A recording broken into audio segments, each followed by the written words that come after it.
Before 2022, millions of Zambian children stayed home, not because they didn't want to learn, but because school was unaffordable for many families. Today, things are much better. No more tuition fees, no more PTA fees, and no more examination fees.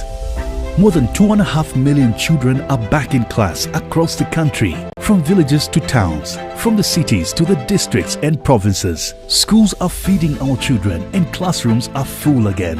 And with the Enhanced Constituency Development Fund, communities around Zambia are transforming education. More classrooms are being built, more desks are being made, more teachers are being hired. Because Bali cares. He has delivered this for all children across Zambia, their future. A promise delivered. Before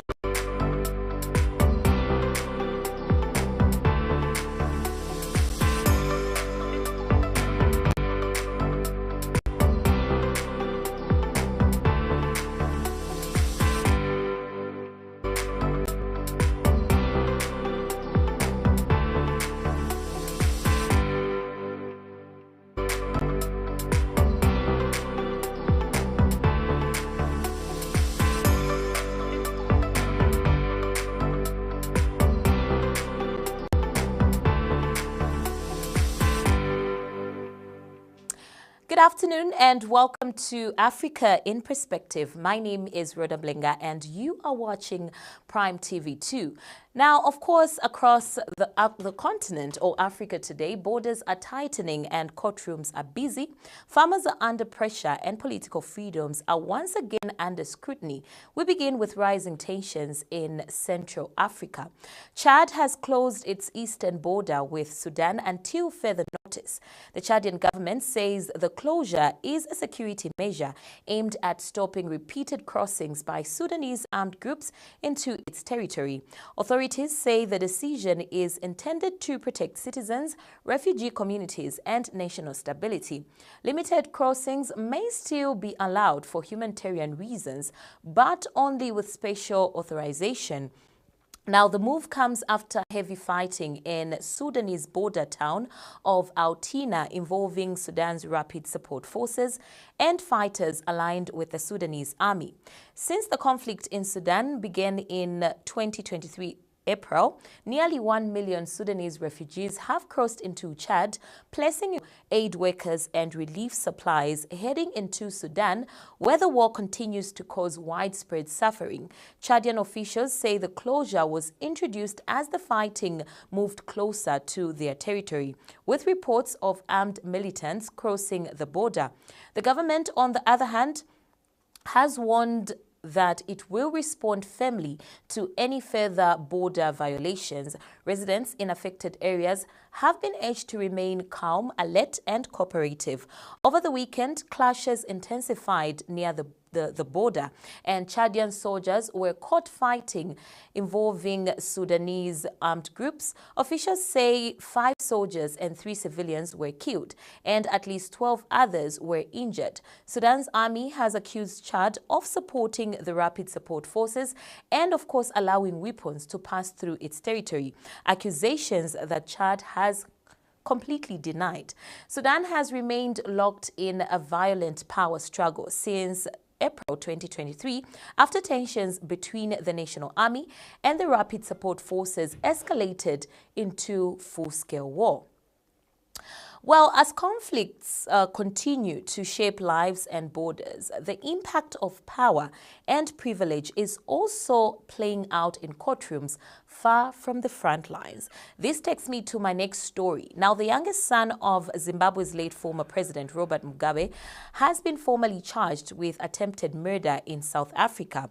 Bellarmine Mugabe, aged 28, appeared briefly in court in Johannesburg.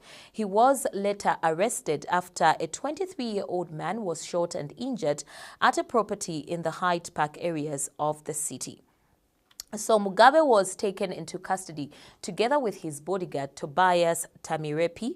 Both men face additional charges, including defeating the ends of justice, linked to the disappearance of the firearm allegedly used in the shooting. Police recovered bullet cartridges during a search of the property. but the firearm has not yet been found. Prosecutors allege that an altercation took place inside Mugabe's home and that the victim was shot while trying to flee. The victim remains in hospital in a critical condition. Robert Mugabe ruled Zimbabwe for 37 years before being removed from power in 2017. He died in 2019. The case has been postponed to the 3rd of March when a bail application is expected. Well, the courts deal with questions of accountability, of course. And across the continent, farmers are fighting a different battle on the other hand. And of course, these battles threaten food security and rural livelihoods. So now South Africa has declared a national disaster following a major outbreak of foot and mouth disease. The disease has now spread to 8 of the country's 9 provinces, severely affecting livestock farmers and the agriculture sector. Foot and mouth disease affects animals such as cattle, goats, and sheep. It causes painful blisters in the mouth and on the hooves, making it difficult for animals to walk and feed. Although the disease does not affect humans, it reduces productivity and can kill young animals, leading to major economic losses.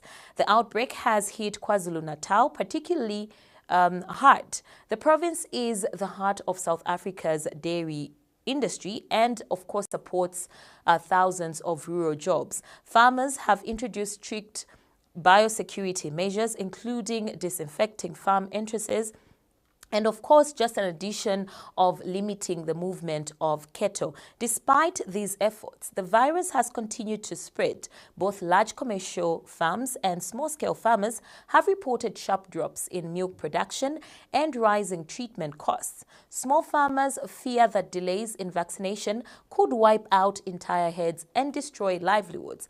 The National Disaster Declaration allows the government to release emergency funding and fast-track vaccine imports. South Africa currently relies on imported vaccines as local production stopped more than 20 years ago due to lack of investment and technical expertise, which is quite sad. 1 million vaccine doses are expected to arrive from Argentina, but authorities say this will not be enough to cover the national herd. Plans are in place to restart local vaccine production, though it will take a bit of time before supplies meet demand.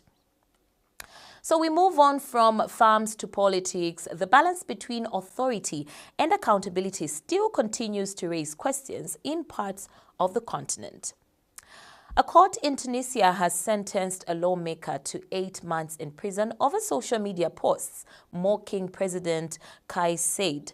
Following recent deadly floods, armed Saidani was arrested earlier this month after making online posts criticizing the president's response to flood-affected areas. He was convicted under a telecommunications law that criminalizes insulting others through online communication.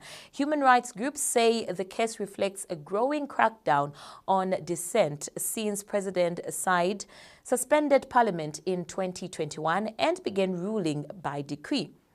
Now, Saidani was elected as a lawmaker in 2022 and had previously supported the president before becoming a vocal critic. Some members of parliament say the arrest raises concerns about freedom of expression and, of course, the ability of lawmakers to hold the executive accountable. At least 5 people died after Tunisia experienced its heaviest rainfall in more than 70 years, with several others still missing. President Saied, who was elected in 2019, has rejected claims of authorization, insisting that his actions are aimed at enforcing the law and, of course, restoring order. Of course, those are some of the stories shaping Africa this afternoon, but thank you so much for staying with us on Africa in Perspective. My name is Rhoda Mlenga, and this is Prime TV2. Do enjoy the rest of our broadcasting.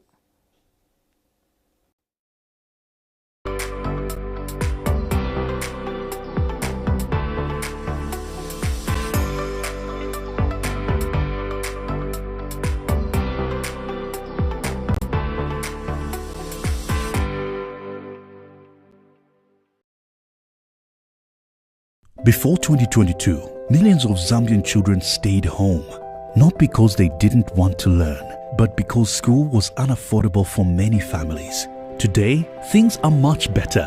No more tuition fees, no more PTA fees, and no more examination fees.